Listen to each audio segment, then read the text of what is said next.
Donc bienvenue à chacun, bienvenue particulièrement à Daniel et à Jeanne-Marie, missionnaires au Tchad. C'est eux qui nous apportera un moment de présentation et Daniel nous apportera un message.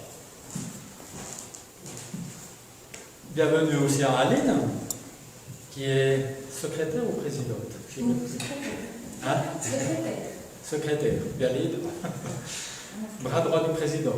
Et secrétaire de la MET, où travaillent donc Daniel et Jeanne-Marie. Et bienvenue aussi à Madame Corret et son amie de Saint-Imier. Et bienvenue à chacune et à chacun. Je vais commencer par un temps d'annonce. Il n'y en a pas beaucoup, étant donné que, voilà, on vit. Je ne sais même pas si on peut dire que c'est un culte spécial, mais voilà. Donc, au niveau des annonces, il y a 3 dates à retenir pour l'instruction religieuse. Donc, pour les enfants de l'instruction, les jeunes, pardon, pas les enfants, les adolescents pour l'instruction religieuse, il y a le 20 janvier, le 16 février et le 23 février. Et on peut aussi penser à eux dans la prière. Et pour dimanche prochain, il y a le culte inter-église. Et il y a des infos suivront pour l'organisation de ce culte. Pour commencer ce culte, je voudrais vous lire dans les psaumes 147, quelques versets. Je les lis, mais aussi c'est dans un esprit de prière et de louange. Adonai est bon envers tous. Sa compassion repose sur toutes ses créatures. Je répète le verset 9. Adonai est bon envers tous. Sa compassion repose sur toutes ses créatures. Toutes tes créatures te remercieront, Adonai, et tes fidèles serviteurs te béniront. Ils parleront de la gloire de ta royauté et ils parleront de ta puissance, afin que tous connaissent tes actes puissants et la glorieuse majesté de ta royauté.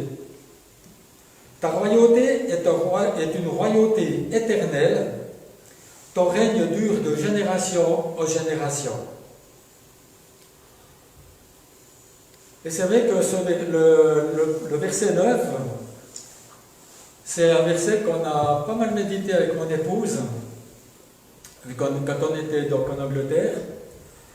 Et je profite aussi de remercier chacun et chacune de vos prières. Et c'est vrai qu'on a pu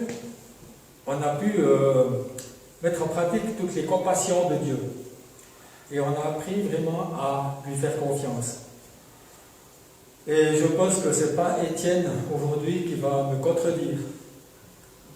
C'est vrai que Dieu a permis le mariage de ma fille en Angleterre et le mariage de la fille à Étienne aussi au Mexique. Et les parents, nous avons pu y assister et ça c'est une grâce vraiment chouette. Oui, Dieu est bon. Et comme c'est vrai qu'après le mariage de Manon, Boris Johnson a déclaré le confinement. Après le mariage de la fille à Étienne, le gouvernement mexicain a aussi redonné le confinement. Donc c'est vraiment des bénédictions de Dieu. Et nous pouvons dire, oui, du fond du cœur, Adonai est bon envers tous, et sa compassion repose sur toutes ses créatures. Je vous invite à prier. Mais Seigneur notre Dieu, c'est vrai que tu es bon. Nous te louons pour ta bonté, pour ta compassion, pour ta fidélité. C'est vrai que Seigneur, tu pourvois à toutes choses. Merci parce que pendant ces temps aussi de pandémie, tu nous apprends à te faire confiance. Oui Seigneur, ton amour est pour toujours. Rien ne peut nous séparer de ton amour. Et nous voulons te louer et te glorifier pour tout ce que tu fais, pour chacun de nous. Amen. Je vous invite à chanter un chant de louange et cet homme qui poursuivra. Merci Tom.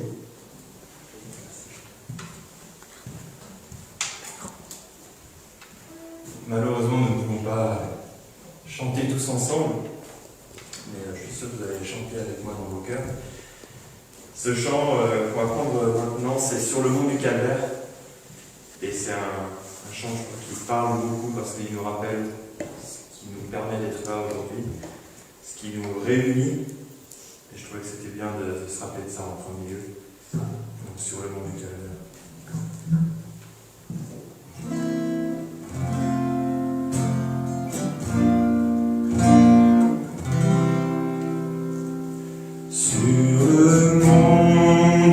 Calvaire. Il était une croix où Jésus souffrit tant de douleur. Oui, c'est là qu'il mourut sur cette infâme croix pour sauver le plus vil des pécheurs. Cette croix me sera toujours chère. Elle est gloire et victoire pour moi. Et par elle, en la maison du Père, la couronne est offerte à ma foi. M'appuyant avec foi sur la croix de Jésus, son opprobre je veux le porter jusqu'au jour bienheureux où parmi les élus dans le ciel je pourrai l'exalter. Cette croix me sera toujours chère.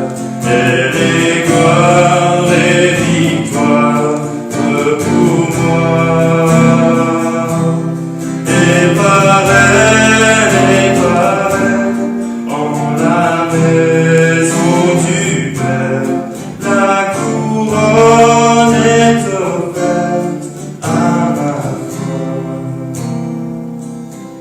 Cette croix.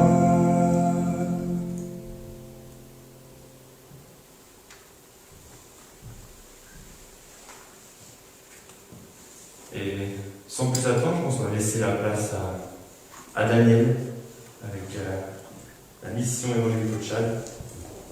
Et je pense que je vais prier pour toi, Sylvie, avant de...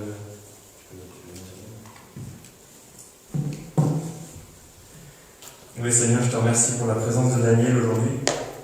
Je te remercie pour ce qu'ils font, comment ils agissent avec aussi Jeanne-Marie au Tchad.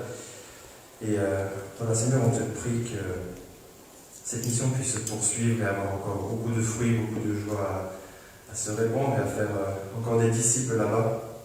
Seigneur, que ce que Daniel va nous apporter puisse nous encourager ici, nous encourager d'abord à la prière pour les frères et sœurs là-bas, pour ceux qui œuvrent dans ce pays. Et Seigneur aussi pour que voilà, on puisse être encouragé de voir comment tu es encore à l'œuvre, comment tu ne t'es pas arrêté, comment ce Covid ne peut pas arrêter d'étendre le fait que ton royaume s'étende encore. Donc, Seigneur, bénis Daniel, que ces paroles soient tes paroles et que nous puissions être voilà, aussi attentifs, que nos cœurs soient ouverts et que tu les illumines, Seigneur. Entends-nous, Amen. Amen. Merci que j'en parle de là. Merci.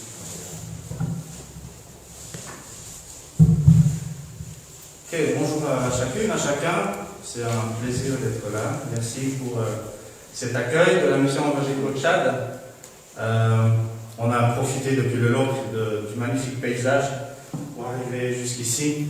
Il fait un petit peu plus chaud au Tchad, donc on est content d'être au mois de janvier, d'avoir un tel hiver.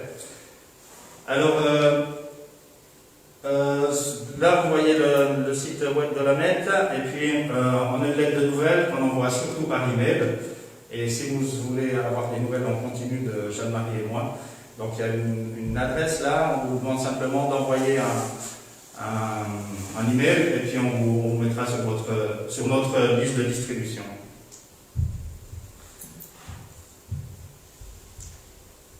Alors, est-ce que je peux dire suivant ça... Ok, donc ce matin il y aura deux parties. La première sera une double partie. Parfois il y a les nouvelles du chat et à côté le message. Et puis là, je vais faire un mix. Donc c'est une fondue moitié-moitié. Un peu de nouvelles du chat et puis prise comme exemple avec quelques paroles du Seigneur pour nous encourager. Et puis on va finir avec un moment de prière. Suivant.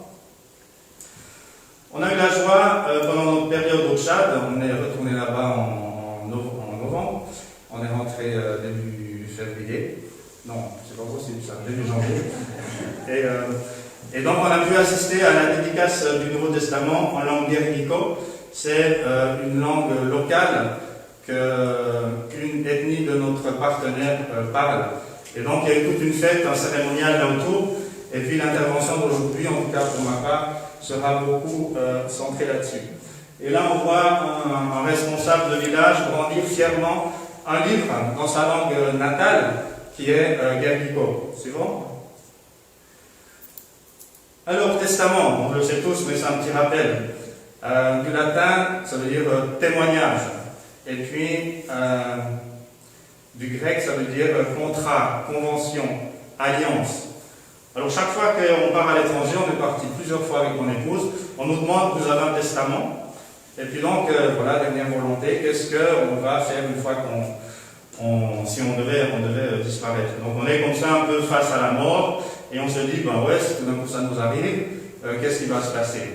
Et donc c'est un document qui a une autorité, et puis on oublie parfois que ce qu'on appelle nous le Nouveau Testament, la parole de Dieu, après Jésus-Christ, c'est une autorité, c'est un engagement, c'est un contrat. Et puis ce matin, je voulais simplement un peu nous rappeler, au travers de différentes lectures dans la parole de Dieu, en fait, à quoi on s'engage quand on décide de suivre Jésus-Christ. Suivant. Alors, première lecture dans Philippiens. Ne vous inquiétez de rien, mais en toute chose, faites connaître vos besoins à Dieu par des prières et des supplications dans une attitude de reconnaissance. Alors quand on voyage, en partant en Afrique, on a le droit, pour la vidéo je vais mettre ça sur la tête, on a le droit à prendre chacun 2 valises de 23 kilos, et puis en fait on peut mettre plein de choses dedans, mais on sait qu'il y a des choses qui sont illicites, qu'on ne va pas oser présenter à l'aéroport. Et dans ce verset-là, il faut juste se rappeler que c'est des besoins. C'est-à-dire que si j'ai une bombe là-dedans, ou bien un produit explosif ou quoi que ce soit, je n'ai pas le droit de le mettre devant, je n'ai pas le droit de me présenter à l'aéroport avec un truc qui va être refusé. Et puis c'est pareil pour vis-à-vis de Dieu. Parfois il y a des moments où on doit s'arrêter à la croix avant d'arriver au trône de Dieu. Et s'il y a des choses qui sont bonnes, eh bien simplement on peut les prendre. Et parfois c'est des soucis, et parfois c'est lourd, 23 kilos, bon, peut-être pas 23 kilos là, mais parfois c'est lourd, et puis on peut vraiment faire part de tous nos besoins à Dieu. Mais il y a des choses qu'on doit laisser. Il y a des choses qu'on doit laisser à la maison, il y a des choses qu'on doit laisser au pied de la croix. Et Dieu, il va s'occuper de nos soucis, parce qu'on lui aura donné. C'est comme si à côté, là, il y avait un bureau des réclamations, et puis on prend nos gros trucs, nos gros fardeaux, et puis on va les lui mettre. Et puis on les laisse.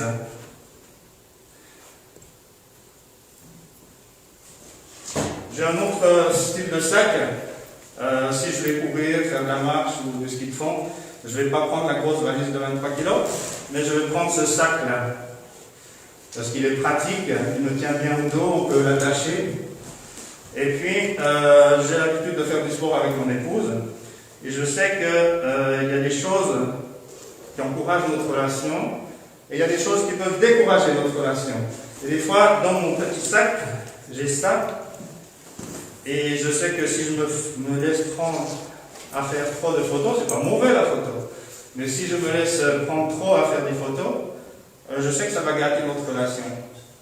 Et donc je dois me gaffer pour faire les photos qui sont belles, et puis laisser certaines choses pour pas que la photo envahisse ma relation avec Jeanne-Marie. Et pareil avec Dieu, il y a peut-être des choses qui ne sont pas mauvaises en elles, mais qui peuvent être envahissantes et qui peuvent gâter notre relation avec Dieu. Et ça aussi, c'est à la croix qu'on les laisse. On peut les présenter à Dieu, mais il nous demande aussi de les laisser. J'ai encore un plus petit truc ici, c'est un porte-monnaie. Et là aussi, on est retourné en Europe là, il n'y a pas longtemps, et puis on a découvert la carte de crédit. C'est génial, c'est petit, c'est léger. On peut faire plein de choses avec. Mais là aussi, il y a une partie qu'on doit laisser à la croix, et il y a une partie qu'on peut présenter à Dieu. Comment est-ce qu'on utilise nos ressources? Donc, pour se présenter à Dieu, il va nous prendre nos besoins dans des prières et des supplications. On peut vraiment se plaindre, on peut vraiment pleurer devant Dieu s'il y a des choses qui nous pèsent. Mais il y a certaines choses qu'on doit laisser.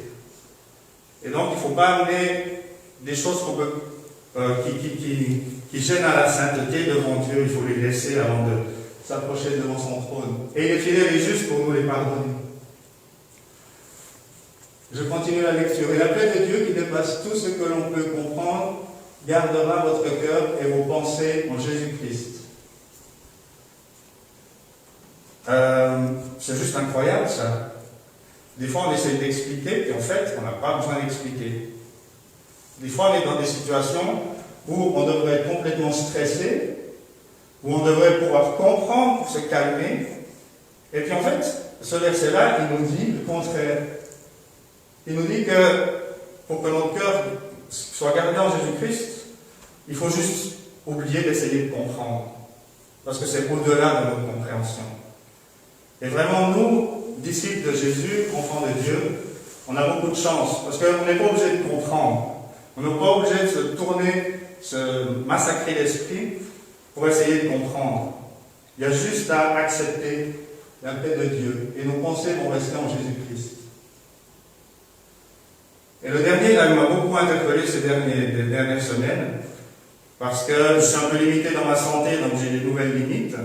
Et puis tout d'un coup, j'ai découvert en fait que même avec ces nouvelles limites, je pouvais continuer à servir Dieu. Et qu'il y a plein de choses en fait que Dieu veut travailler dans ma vie qui sont hors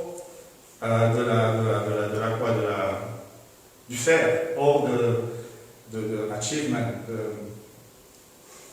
de la performance, on va dire.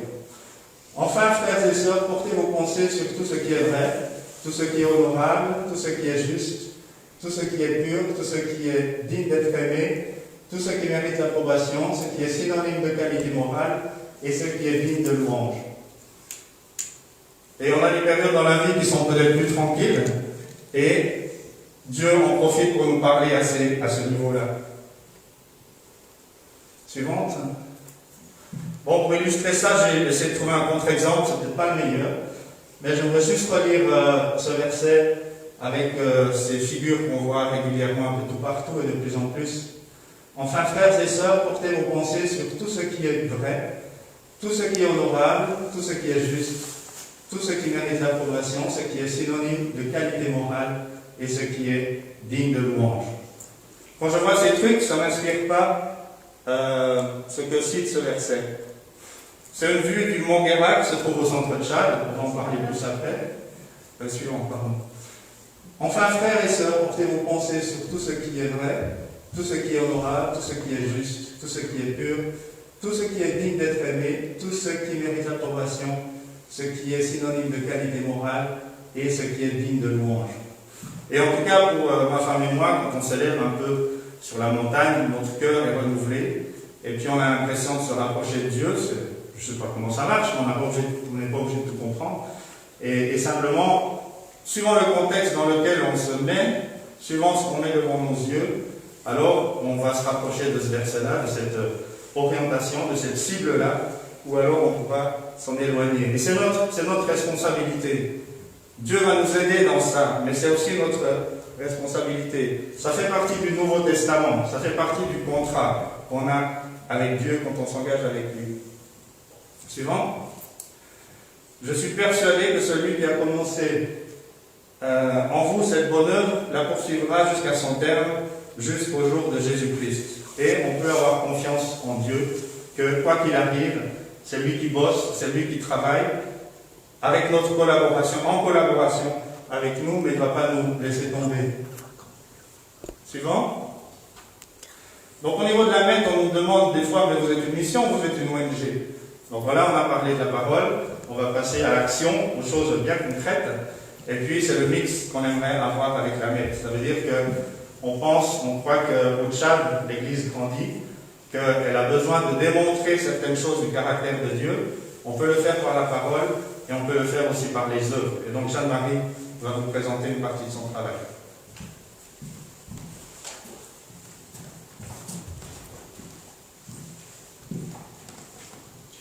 Si vous pouvez mettre suivant. Ah oui. Tu dis suivant. Donc, je suis physiothérapeute et je travaille dans un centre de rééducation, enfin, quand on est au Tchad, au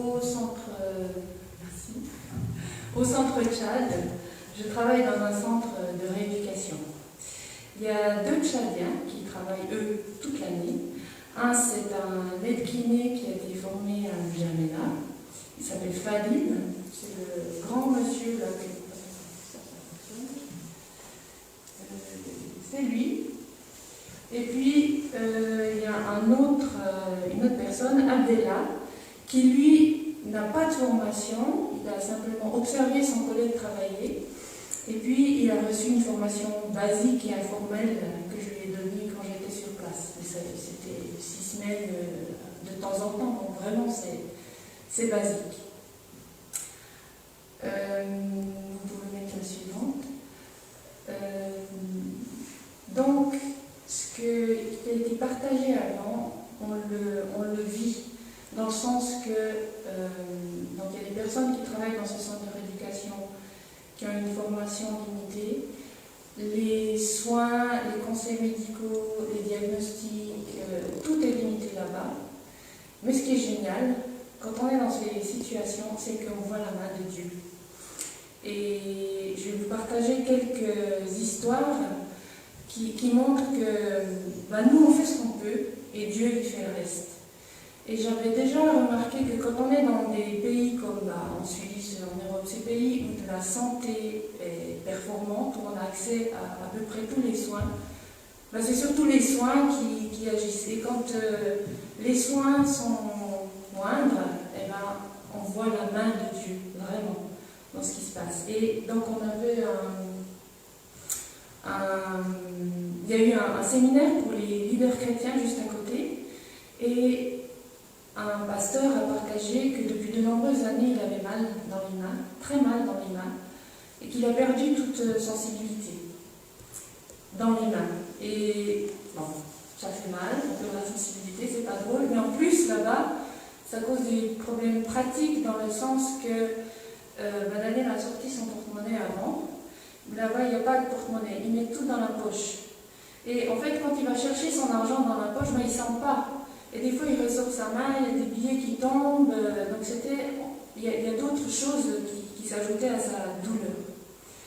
Donc, il est venu, et pendant qu'il nous racontait son histoire, moi, j'ai vu qu'il avait les mains assez gonflées. Donc, j'ai dit, bon, on n'a pas de diagnostic, j'imagine quelque chose, mais je ne sais pas, on va faire un drainage lymphatique, ça va déjà le soulager. Le lendemain, il est revenu, et il a dit, ça va mieux, j'ai pas eu de douleur pendant la nuit. Ça faisait des années que toutes les nuits, il avait mal aux mains, et là, il n'a pas été réveillé par les douleurs. Le surlendemain, il revient et il dit, ça va encore mieux, j'ai pas mis mes gants pendant la nuit, parce que pour soulager ses douleurs, il mettait des gants. Il s'est dit, comme j'ai pas eu de douleur, j'essaie sans gants, et il n'a pas eu de douleur. Et après la 3e séance, il nous a dit, je commence à retrouver la sensibilité dans mes doigts. Et c'était la fin du séminaire, il devait partir, tout le monde est rentré au village, mais lui il a dit, moi je reste encore une nuit là, je veux encore un traitement, vraiment, parce que tellement ça m'aide. Et on n'a fait que du drainage lymphatique. Donc, oui, je crois à la puissance du drainage lymphatique, mais dans une situation comme ça, si Dieu n'intervient pas, je ne pense pas qu'on aurait vu aussi rapidement autant de bénéfices. Suivant. Donc là, on est toujours au centre de rééducation, et là, c'est Abdella. Non, mais c'est pas grave, je me tourne juste. C'est donc la deuxième personne qui travaille avec nous, Abdella. Avec Abdella, on fait des sorties. Les gens viennent au centre de rééducation en bikini, mais pas beaucoup. Et quand il faut faire 40 km à moto, ou même si c'est que 20 km à moto pour venir au centre de rééducation, ça coûte de l'argent, les gens ne viennent pas. Donc nous allons vers eux. Suivante. Alors ça c'est la salle d'attente, quand on fait une sortie au village. Suivante. C'est une salle de consultation et de traitement. Donc parfois c'est en douille et suivante. Parfois c'est improvisé, on tend un drap entre deux pieds et puis suivante. Et voilà à l'intérieur notre salle de traitement. Suivante. Ça c'est un petit garçon IMC que je fais des visites à domicile pour aller voir parce que les parents sont arabes et la maman ne veut pas aller au centre de rééducation. Il n'y a que des... Bon, quand je suis là, il y a une femme, mais sinon il n'y a que des hommes. Et elle ne veut pas aller au centre de rééducation. Donc je vais à la maison chez eux. C'est un petit garçon qui va avoir 6 ans, qui était toujours couché. Et parce qu'il n'arrive pas à s'asseoir tout seul. Il peut ramper au sol, mais il n'arrive pas à s'asseoir tout seul, il n'arrive pas à tenir assis tout seul. Et quand je suis allée le voir, je l'ai mis assis et vous voyez la joie, juste la joie d'être assis. S'il lâche les mains, il tombe, donc il ne peut pas s'amuser assis, mais il est tellement content d'être assis. Et donc c'était lors de notre premier séjour que je l'ai vu là-bas. Et j'étais un peu déçue parce que je voyais que la famille ne s'appropriait pas ce que je faisais, dans le sens que je leur ai montré comment l'asseoir, mais ils ne le faisaient pas. C'était seulement quand j'étais là que l'enfant pouvait être assis. Et nous sommes rentrés à cause du corona, enfin différentes choses. On était absents plus de 6 mois. On est retourné, et bien sûr, je suis allée voir Khalid. Et je l'ai assis, il était de nouveau très content. Mais il fatiguait vite, donc là-bas quand on va voir les gens, ils me reçoivent avec le thé et tout, donc je l'ai recouché et je suis allée voir le thé avec ma maman sur une autre natte. Et j'ai vu la sœur, au bout d'un moment, qui jouait avec son frère et qui l'a assis, spontanément, elle l'a assis. Et lors d'une autre visite, de nouveau, j'ai travaillé avec l'enfant, quand il était fatigué, je l'ai laissé coucher, et puis il a rampé, il s'est déplacé vers la maman, et spontanément, elle l'a assis. Et je me suis dit, c'est génial, quoi. Parce qu'ils se le sont approprié. J'ai pas fait de théorie, mais voilà, ils se le sont appropriés. Je dis merci Seigneur, parce que je pense que c'est lui aussi qui travaille les cœurs comme ça. Suivant. Ça, c'est une petite fille IMC aussi, au village. Et vous voyez, dans la concession, c'est bien balayé, elle se déplace sur les genoux. Donc elle peut se déplacer dans la concession. Mais quand elle sort, il y a des herbes, il y a des cailloux, enfin il y a plein de choses partout. Donc on va lui amener une draisienne, je ne sais pas si draisienne c'est les vélos sans pédale. On va lui amener une draisienne là et on verra si ça lui permet de se déplacer hors de la concession. Suivant. Et là c'est une petite fille qui a pas de... Enfin si, elle va certainement avoir des problèmes pour bouger son bras, mais au départ... Il y a 9 mois, elle s'est luxé le coude et ça a été traité de façon traditionnelle. Ça veut dire qu'on attache on met des bois autour du bras et on attache avec des bandes de tissu. Et certainement, il y a eu un point d'appui et une plaie qui s'est développée sur tout l'avant-bras. Et ça ne guérissait pas. Elle a été vue par un chirurgien qui l'a anesthésiée pour enlever, comme on m'a dit, la viande pourrie. Et puis la plaie est toujours là.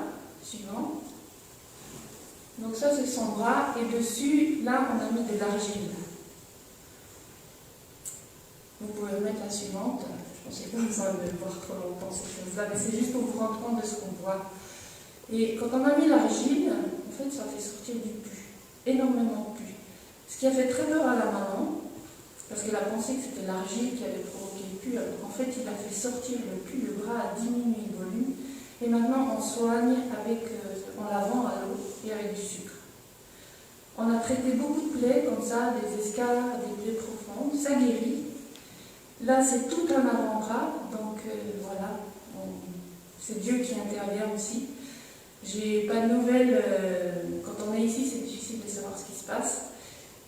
Mais cette petite, je voulais aussi vous en parler parce que vous voyez comment elle se tient, c'est parce qu'elle a peur de moi. C'est pas que je la touche, c'est juste, c'est ma couleur de peau qui lui fait peur. Alors pourquoi pleurer? Elle se cache. Voilà. Suivante. Ouais, ok, j'ai terminé.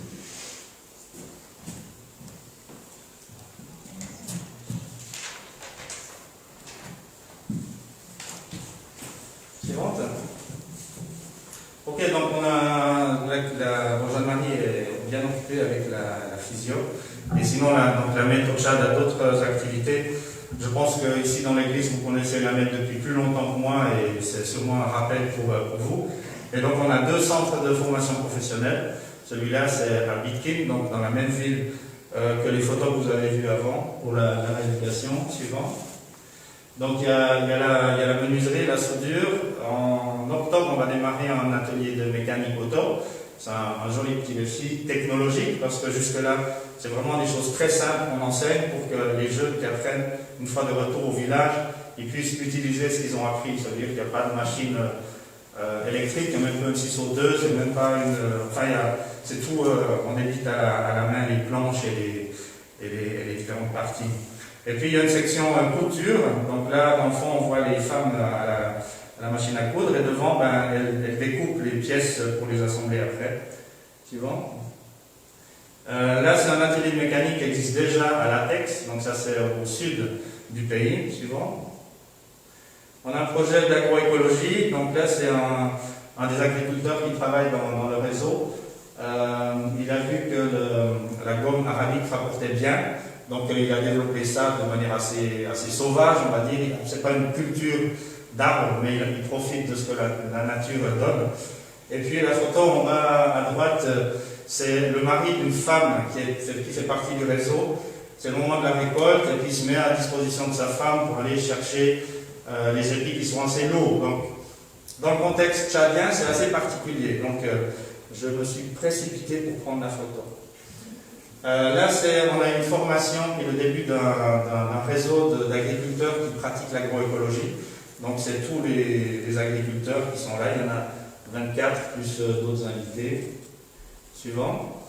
On a quelques centres de santé. Là aussi, à gauche, c'est une petite fille qui a un problème de tympan. Donc, ils sont sortis du local pour avoir un peu plus de lumière et puis pour qu'on entende un peu moins les cris de la petite fille parce que c'était hyper douloureux. On a le grand-père qui lui maintient la tête. On a un infirmier qui est malheureusement pas un infirmier, mais un infirmier. Parce que souvent, les responsables, ils se permettent de ne pas être à leur travail, donc c'est leurs aides qui font la plupart du boulot. Et puis, à droite, on a la distribution de nourriture organisée pour des femmes qui ont des nourrissons malnutris. Suivant. Et donc, la Mette a quelques internats. J'ai trouvé intéressant de vous montrer à quoi ressemble une chambre d'interne. Donc là, dans cette chambre, il y a 6 internes. Donc d'un côté, il y avait les moustiquaires, et de l'autre côté, il n'y avait pas les moustiquaires. Et puis, vous voyez leur garde-robe. Donc en général, dans un coin, il y a une corde qui est tendue, et puis voilà, on met les quelques habits que les internes ont. Donc c'est vraiment des conditions assez rudimentaires, mais finalement, elles correspondent assez bien à la réalité des internes chez eux. Et donc, il y a à peu près 200 internes qui sont dans différents endroits. L'objectif, c'est que ceux qui sont dans des villages loin d'où il y a un collège ou un lycée puissent habiter quelque part. Et donc, l'Église organise la distribution de nourriture tous les jours du mil. Enfin, ils ont 3 repas par jour avec un peu de viande sur un repas. Voilà, et puis en bas, c'est simplement une nouvelle construction, c'est une section pour les filles. Alors, cette section-là, le conseil, l'équipe autour du pasteur qui s'occupe de gérer cet internat, ils ont décidé qu'il fallait qu'ils le mettent juste en face de la concession du pasteur, enfin même à l'intérieur de la concession, pour qu'il y ait un contrôle, pour que les filles restent bien avec les filles, et puis pas qu'il y ait de visite. Parce que, bien sûr, ils s'engagent à certaines choses devant les parents des filles internes. Suivante. Là, c'est Memphis, une église qui est en construction. Donc en blanc derrière, c'est une église qui a été construite dans les années 50, 60. Et puis là, depuis 2 ans, il y a ce projet de construction. Donc c'est à l'église de fournir les briques. Et puis la mission, parfois, fournit tout ce qui est métallique, donc la toiture, encadrement de portes et tout ce qui est au-delà du budget que les églises peuvent payer. Sur cette photo-là, on a un Égyptien, pasteur, qui a vécu longtemps au Soudan, qui vient 2 fois par année faire de l'enseignement biblique. Donc une première partie de 5 jours qui est avec des chrétiens d'arrière-plan musulmans. Donc c'est les bases de la foi. C'est les encourager aussi dans leur changement de lecture. Ils lisaient le Coran, maintenant ils lisent la Bible. Qu'est-ce que ça veut dire? C'est quoi le Nouveau Testament? À quoi ça engage? Et puis la deuxième partie, de nouveau 5 jours, c'est pour les leaders de notre partenaire Assemblée évangélique au Tchad. Et donc ils étaient 90. Et donc ça dure 5 jours, de 10h le matin à 20h le soir. Encore un verset de Philippiens. Je cours vers le but suivant. Je cours vers le but. Donc l'orateur il est assez doué avec les Africains. Vraiment j'ai assisté à un de ses enseignements. Et puis j'étais émerveillé de le voir. Ça m'a donné quelques idées d'illustration. Mais en tout cas, là, il a demandé à des participants, il y avait quelques femmes. Et puis, donc, ils avaient 4 flèches, ils devaient les tirer dans la cible. Mais avant, ils devaient parler très fort, de manière très distincte, que tout le monde entend. Je cours vers le but. Je cours vers le but. Et donc, on a entendu ça une vingtaine de fois. Je cours vers le but. Et c'est vrai que si on arrête d'oublier qu'on a un but, voilà, on a un peu moins d'énergie. Je cours vers le but pour remporter le prix de l'appel céleste de Dieu en Jésus-Christ. Suivante. Donc, nous travaillons au centre Tchad. Suivante. Et c'est du montagnard. Donc là, c'est Jeanne-Marie avec Michael d'Interaction. Donc on est monté sur le mont Guéra au début de l'année passée.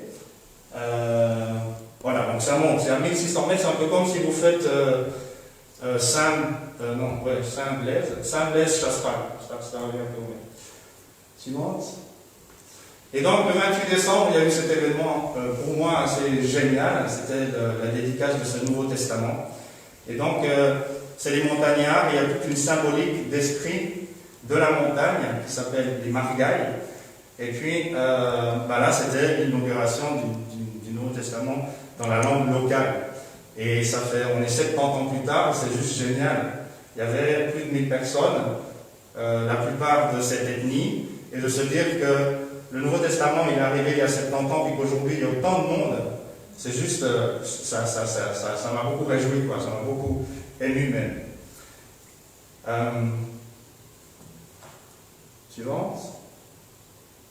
Et une fois, j'étais à Lucerne, dans une conférence, et on nous a dit, en fait, vous voyez toutes les croix autour de vous, c'est les chrétiens qui se sont dit, mais il faut arrêter de croire que les montagnes ont un pouvoir sur ce qui se passe ici.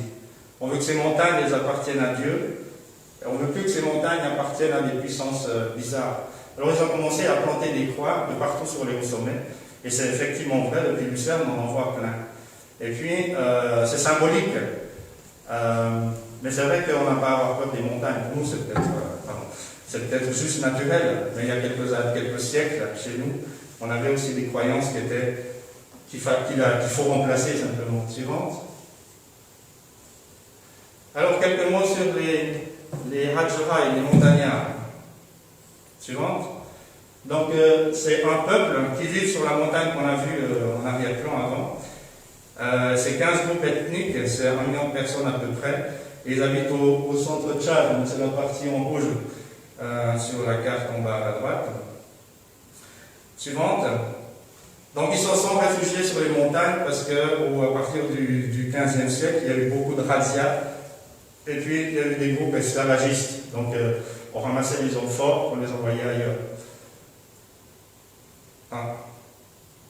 Et puis bon, Adjiraï, ça veut dire littéralement ceux des pierres. Suivante. Suivante, ça j'ai déjà dit. Et après, quand les Français sont arrivés, ils voulaient contrôler la population, donc ils les ont forcés en fait à redescendre en plaine, ce qui n'était pas forcément une mauvaise chose puisqu'ils étaient protégés et que les cultures sont quand même plus simples en plaine, l'accès à l'eau est quand même plus simple en plaine. Mais on le reconnaît suivante, un esprit d'indépendance et on collabore avec des gens qui travaillent dans d'autres régions de Tchad et ils trouvent que cette région-là est assez compliquée en fait. Il y a des choses qui sont faciles ou bien plus faciles dans d'autres régions et là ils disent mais c'est compliqué de mener les choses à bien. Suivante.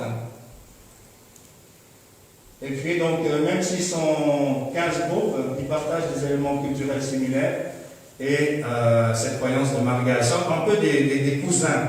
Et puis vous savez que dans les petites régions, des fois, si on se connaît bien, on s'aime bien, puis on ne s'aime pas bien aussi. Et donc c'est un défi en ce moment pour l'Église de s'aimer bien, d'entrer dans ce Nouveau Testament, dans ce nouveau contrat qui est de nous aimer les uns les autres. Suivant. Alors ça c'est le Mont Guéra, c'est la montagne la plus élevée de la région.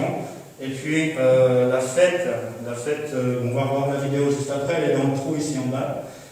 Et j'ai lu un article scientifique sur les pratiques religieuses des gens de la région. Et puis en fait, les Margaïs, c'est une puissance de dérèglement. Donc cette puissance, elle se manifeste par la maladie, par la famine, par des épidémies. C'est une puissance qui est néfaste. Donc si on veut que la Margaï soit tranquille, il ne faut pas la déranger. Et donc, il y a des sacrifices annuels avant les récoltes, ou bien quand il y a une épidémie, ou quand il y a quelque chose de naturel qui s'annonce. Donc, la communauté fait des sacrifices pour que Margaï se calme. Donc, ce n'est pas du tout une puissance comme le Saint-Esprit, qui lui est bien. Il va plutôt nous aider, il va plutôt créer des conditions pour nous faciliter la vie. Et donc, il y a différentes margailles. Donc, plus vous êtes élevé au niveau hiérarchique dans un village ou dans la région, plus votre margaille va être puissante. Plus il faudra la servir, lui faire des sacrifices et des choses comme ça. Suivante. Donc, j'ai eu l'occasion de faire un enseignement avec les responsables. Puis, j'ai essayé de dresser ce tableau de comparaison entre margaille et puis Christ.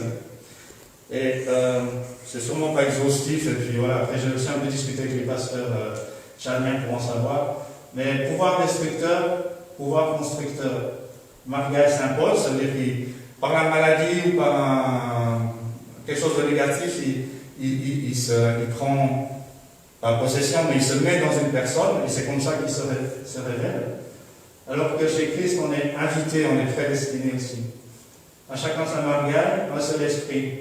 Et même si c'est le même système de margaï, on voit que l'organisation autour du chef religieux, du chef de terre, des responsables, chaque endroit est différent en fait. Et après, des fois je me demande si on ne retrouve pas un peu de ça dans l'Église. Finalement, des fois on aimerait avoir son Saint-Esprit, sa théologie, et puis en fait non, il n'y a qu'un seul esprit et il n'y a qu'un Nouveau Testament. Et il faut qu'on soit unis et qu'on travaille dans un même esprit dans cette dimension-là aussi. À la façon des hommes, donc finalement il me semble que les hommes ils sont un peu arrangés avec les margailles pour que ici ça soit comme ça, là-bas ça soit un petit peu autrement. Et puis en fait, pour nous, on doit être conforme on est invité à être conforme à la parole et c'est unique. Voilà quelques éléments suivants. Au mois de janvier, j'étais dans le village, là, au pied de la montagne, et puis, juste à ce moment-là, il y a ces Nouveaux Testaments Guerrico qui arrivent. Le processus pour la traduction jusqu'à la finalisation a pris à peu près 30 ans. C'est énorme pour une traduction. Il y a eu des décès, il y a eu des départs, il y a eu des complications, Mais là, c'était l'arrivée du Nouveau Testament. Il y a eu Covid, regroupement de cette taille-là interdit au Tchad aussi. Et donc, on a attendu jusqu'au 28 décembre pour faire cette dédicace officielle. Et puis là, c'est un pasteur qui a eu beaucoup de responsabilités au niveau national, qui est de cette région-là, et c'était juste incroyable de voir qu'est-ce qu'ils étaient contents, reconnaissants. Ils ont le Nouveau Testament dans leur Bible. Lui, il parle très bien le français, il peut lire en français sans problème, mais il était content, fier d'avoir ça dans sa langue. Merci, suivant. Voilà une vidéo.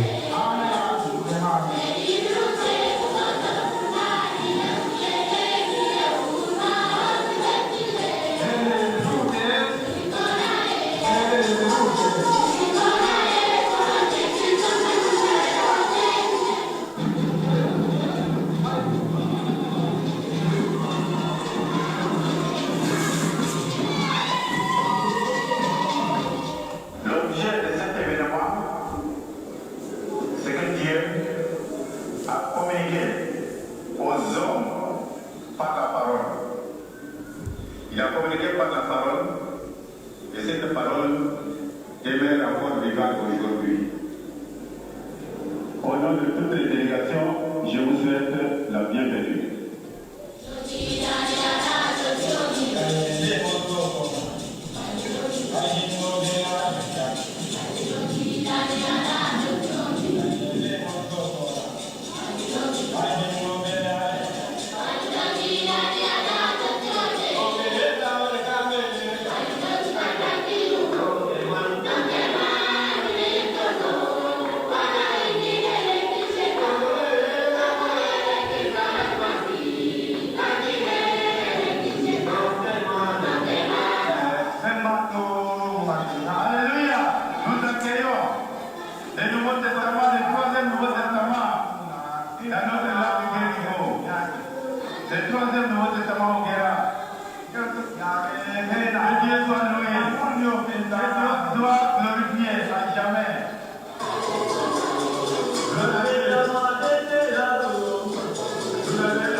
On avance dans le temps. Voilà. C'est bon. Suivante.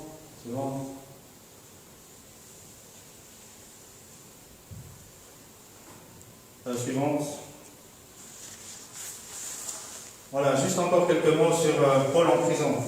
On s'imagine que Paul, ou je m'imaginais en tout cas, avant de lire des commentaires un peu sérieux, que Paul il était isolé dans un cachot. Et finalement, ce n'était pas exactement comme ça, puisque à l'époque, les prisonniers du type de Paul étaient plutôt attachés à un geôlier. Un bracelet, une chaîne de 40-50 cm, un autre bracelet au geôlier. Et ça veut dire que 24 heures sur 24, quelqu'un le surveillait. Donc il n'avait plus l'intimité, il n'a pas connu du tout la solitude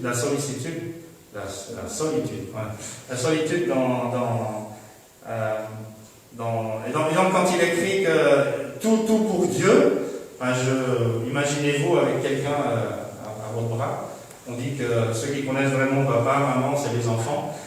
Certainement que les geôliers, ils devaient connaître bien Paul, après avoir passé tant de temps à ses côtés. Et puis pour Paul aussi, quand il parle de vie entière et de vie, c'était pas juste des paroles, mais c'était vraiment qu'il y avait un témoin à côté de lui, sur lesquels il a certainement une influence très positive, mais tout le temps il était là.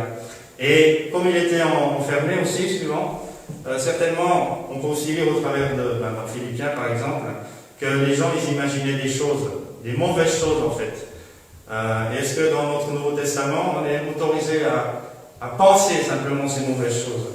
Alors peut-être qu'il y en a certains, suivante, ils se disaient, tiens, Paul il a un péché secret par Dieu, l'a enfermé, c'est normal. Suivante. Et puis, s'il avait une foi victorieuse, Paul, il serait déjà dehors de prison. Certainement qu'il n'a pas cette foi-là qui fait, alors qu'on sait qu'une fois il est sorti de prison miraculeusement. Suivante. Peut-être qu'il a besoin de repentance, qu'il y a quelque chose de caché chez lui. Suivante. Il était très utile avant, mais maintenant, peut-être qu'il est plus si utile, donc Dieu le met un peu de côté, comme ça, c'est d'autres qui peuvent bouger. Suivante. Ou alors mis hors de nuire par Dieu avec un message frauduleux. Finalement, est-ce que l'enseignement de Paul, il était si bon? Suivante. Peut-être qu'on lui reprochait son style, c'était vieux jeu. Il y avait des nouvelles méthodes, il y avait d'autres grands orateurs pour présenter la parole. Suivante. Et puis peut-être que finalement il était en contact, il était en lien avec les Romains, ici peut-être qu'il trafique un peu avec eux, et s'il ne faisait pas ça, il serait déjà, on l'aurait déjà martyrisé, on l'aurait déjà tué, alors que là il est toujours en vie. Peut-être qu'il donne des informations, puisque l'Église vivait des moments difficiles aussi. Et donc Paul, il devait se défendre dans cette situation-là, avec des pressions qui étaient énormes sur lui.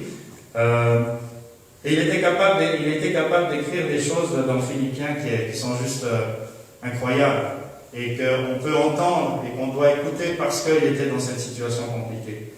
Et je ne pense pas qu'il y a beaucoup d'hommes qui ont vécu des choses aussi intenses que Paul dans sa foi. Et pour nous, Paul, encore aujourd'hui, est un encouragement. Suivant.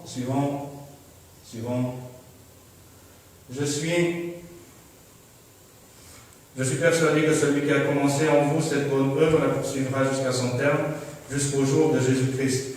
Et ce verset, on peut le prendre personnellement, on peut le prendre pour notre famille, on peut le prendre pour une organisation comme la mission évangélique au Tchad. Et le Seigneur, il n'a pas fini d'œuvrer pour nous améliorer, et que nous soyons des canaux aussi de bénédiction pour les autres. Suivante. Merci. Et il y a un petit mot pour... c'est pas fini, on va encore prendre un moment pour prier. Suivante. Donc il y a trois diapos de prière. Le premier, la mission évangélique au Tchad a évolué avec une collaboration plus intensifiée avec la coopération au développement suisse. Ça veut dire qu'on doit travailler selon des programmes, selon des critères bien établis. Et puis on est satisfait, content, reconnaissant, parce que notre plan 2021-2024 a été accepté par un de nos bailleurs. Donc on pourra continuer en tout cas une partie des activités que vous avez vues aujourd'hui. L'année passée, le comité de la MET a beaucoup travaillé pour avoir une certification ZEVO, parce que ça nous a été imposé, et donc on l'a reçu au mois de décembre. Au niveau des finances, il y a une petite baisse, mais on peut être reconnaissant par rapport à d'autres organisations qui souffrent financièrement aujourd'hui à cause de la pandémie. En tout cas, merci à tous ceux qui donnent. C'est aussi l'occasion de vous remercier parce que même si on a des fonds qui viennent des fonds institutionnels, qui viennent du canton Berne-Jura, qui viennent de la DDC, ils nous donnent que 40%, 50%, donc il faut qu'on se débrouille pour trouver le reste. Et donc, il y a le travail avec les églises qui est pris dans la caisse générale. On ne peut pas prendre de l'argent institutionnel pour faire le travail avec les églises. On a une comptabilité qui est très claire et qui le démontre. Un sujet de prière aussi, c'est que jusque-là, la MET avait une reconnaissance d'utilité publique. Ça veut dire que les donateurs peuvent déduire leurs dons des impôts et cette autorisation n'a pas été renouvelée cette année. Donc la MET est en discussion avec les autorités bernoises pour que ça continue. Puis on ne verrait pas pourquoi ça ne devait pas continuer, mais c'est toujours un travail administratif dans lequel elle est bien engagée, Aline aussi, de discussion, de suivre des dossiers et le niveau administratif peut devenir assez lourd. On est reconnaissant aussi parce que donc il y a plusieurs partenaires, il y a des Français, des Allemands, on est plusieurs organisations suisses à travailler avec les mêmes partenaires tchadiens et donc depuis cette année on va encore plus être ensemble pour travailler. Et puis le Covid n'a pas fait trop de ravages au Tchad, donc c'est vraiment un sujet de reconnaissance. Vous avez vu comment les gens ont un masque, plus ou moins on le met. On a le masque durant les moments officiels, dès que c'est fini, voilà, c'est quand on dépense ce masque. Et donc, si la pandémie devait s'installer au Tchad, ça serait vraiment grave. Donc, on est vraiment reconnaissant que la situation n'a pas trop empiré. Suivant. Donc, j'en ai parlé, la MET, donc prière et besoin. Donc, en toute chose, on peut s'étaler devant Dieu et puis lui faire part. Donc, des défis administratifs et finances. En fait, je peux regarder là, comme ça je parle dans le micro. Donc, Jeanne-Marie vous a parlé de la rééducation, elle vous a parlé de nous soignons, Dieu guérit, et que le Saint-Esprit aussi puisse faire le travail que nous, humainement, on n'arrive pas à faire. Et puis, il y a l'aspect formation, donc elle forme Fadil et Abella, et que son travail porte des fruits, parce que c'est pas prévu qu'elle reste 20 ans là pour former les mêmes personnes, mais l'idée c'est qu'elle équipe des personnes qui vont faire le travail ensuite. Daniel, pour moi, au niveau de la gestion, donc on a embauché quelqu'un qui va commencer maintenant, Ramis Paul, qui va nous aider au niveau de la gestion des projets. Et donc c'est un poste important pour la MET et pour nos partenaires. Et puis, on est en travail pour affiner notre budget 2021, donc c'est un gros travail entre 3-4 personnes. Ma santé, donc j'ai un problème d'oreille interne à gauche, donc en fait maintenant je travaille à 80%, c'est un peu mes capacités, ce que j'arrive à performer. Et donc je suis encore sous suivi médical, puis c'était un défi de retourner au Tchad novembre-décembre, ça s'est bien passé, donc on peut envisager de repartir. Après il y a tout un truc avec l'AI, on prie que l'on puisse repartir au Tchad pour 6 mois à partir de début février.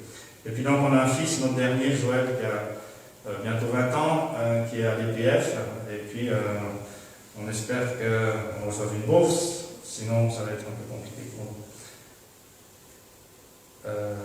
Suivante. Donc la suite pour le Nouveau Testament en Guerrico, donc c'est bien d'avoir la parole, après c'est aussi une occasion de faire de l'alphabétisation, de faire lire la parole aux gens. Il y a une version audio aussi du Nouveau Testament, donc il y a des MP3 qui sont distribués, ça fonctionne sur le solaire, avec des petites cartes, des micro-cartes SD. Donc il y a vraiment une possibilité, un potentiel qui est là. Prions pour que ce potentiel soit réalisé. Et puis que la parole elle transforme les cœurs et les communautés pour que l'esprit Margagne ne puisse plus intervenir comme il l'a fait dans le passé aujourd'hui. J'ai parlé de nos églises partenaires et de nos églises partenaires au travers d'une crise. Et ce n'est pas évident pour les responsables, donc on peut prier pour les responsables, prier pour que chacun court vers le but, que chacun marche léger. Il y a des choses que c'est mieux des fois de laisser si on veut continuer d'avancer avec Dieu et que nos partenaires puissent le faire. Priez pour les mouvements d'église, les jeunes et les femmes. Des fois, on se demande dans nos programmations où ils sont. C'est un appel à Dieu que les jeunes et les femmes trouvent leur compte dans l'Église et soient bien actifs. Ils le sont, mais un peu en marge, on va dire, et que nos partenaires puissent bien les intégrer. Et puis la situation de fragilité au Tchad, donc il y a le Covid, que la situation reste calme. Et puis cette année, il y a des élections présidentielles et départementales, j'oublie, non. Et donc ça peut engendrer des instabilités politiques, sociales, économiques. Donc Dieu veille sur le Tchad pour les mois prochains. Voilà, j'en aurais fini. Je ne sais pas comment vous voulez faire mon prière.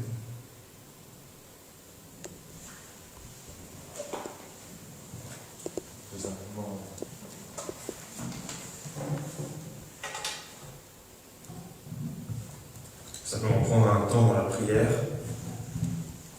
peut-être 1 ou 2 minutes, si dans ce moment on peut prier dans notre cœur pour ces sujets, et puis je conclurai par la prière avec vous.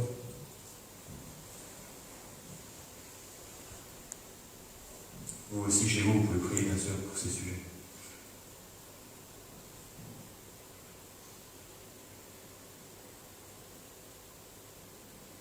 Te bénissons notre Dieu pour tout ce qui a pu être fait au Tchad jusqu'à maintenant.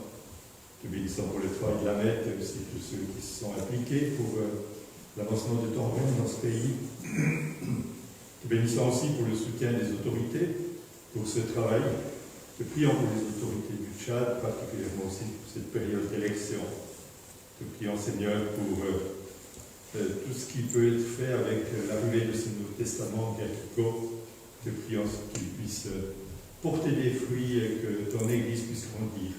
Te prions pour tous ceux qui, à travers le pays du Tchad, annoncent ton évangile, ceux qui sont décentralisés, les missionnaires évangélistes, Seigneur, les évangélistes missionnaires. Te prions, Seigneur, d'être auprès d'eux. Et nous te prions surtout que tu protèges ton Église au Tchad, protège-les contre tout ce qui peut être mauvais, en soi particulièrement. Nous troupes rebelles aussi, afin que tu neutralise, maîtrise ces troupes, Seigneur, qu'elles puissent aussi te reconnaître comme Dieu, comme Seigneur, et que ce soit un témoignage pour toi. Nous te prions, Seigneur, que tu bénisses tous ceux qui se sont impliqués jusqu'à maintenant, qui y sont. Nous te demandons aussi, Seigneur, que tu prépares le départ de Daniel et Jeanne-Marie pour le mois prochain. Dirige toutes choses selon ta volonté. Nous te demandons, Jésus. Amen.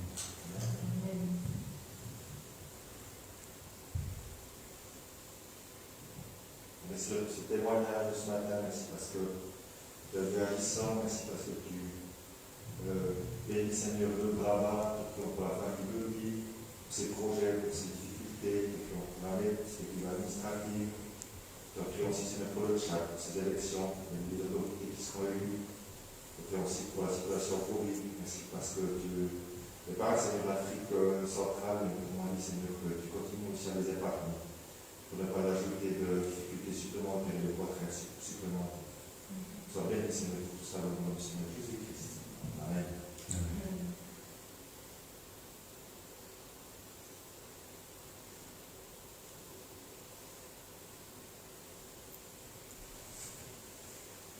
Oui, Père, on peut être réellement reconnaissant pour l'œuvre que tu fais dans le monde et que tu fais particulièrement au Tchad. On voit que tu n'es pas un Dieu qui a abandonné le monde, comme on pourrait le penser avec ce contexte. Au contraire, tu es encore à l'œuvre, et c'est tellement beau, Seigneur, de voir comment tu agis encore, comment tu es encore présent, comment ton Saint-Esprit est puissant et agissant. C'est beau aussi de voir comment tu as du plaisir à collaborer avec nous, petits êtres humains, très souvent bien faibles, mais tu collabores avec nous, tu as pu collaborer là-bas justement avec Jeanne-Marie et Daniel, avec ceux avec qui ils sont en contact sur place, et il se fait de belles choses là-bas par leur biais aussi. Alors Seigneur, merci pour ce Dieu que tu es, ce Dieu qui agit encore, ce Dieu qui se soucie, et surtout on se rappelle que tu es ce Dieu qui a accepté de venir sur cette terre et qui a voulu prendre notre place à la croix.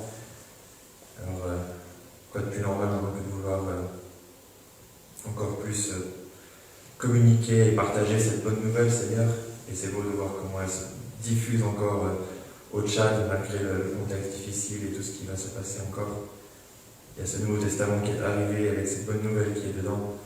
Seigneur, merci pour ça et que cet évangile puisse encore faire son œuvre dans les cœurs, auprès des hommes, des jeunes, des femmes, de chacun là-bas. Que Seigneur, il puisse vraiment y avoir, on le souhaiterait, un réveil au Tchad, un puissant réveil et que ton Église soit affermie, Seigneur, au Tchad comme dans le monde. En ton nom, amen.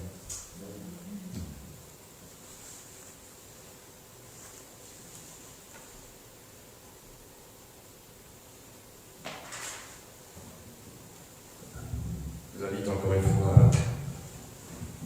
m'accompagner en silence pour un chant torrent d'amour et de grâce.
J'avais pensé pour conclure exactement au verset de Philippiens 1:6 que nous avons déjà pu voir avec Daniel.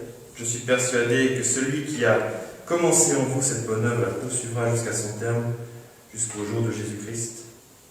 Mais je me suis dit du coup, pour compléter ça, il y a aussi le verset de Ephésiens 4, les versets 11 à 13 qui dit « C'est lui qui a donné les uns comme apôtres, les autres comme prophètes, les autres comme évangélistes, les autres comme bergers et enseignants.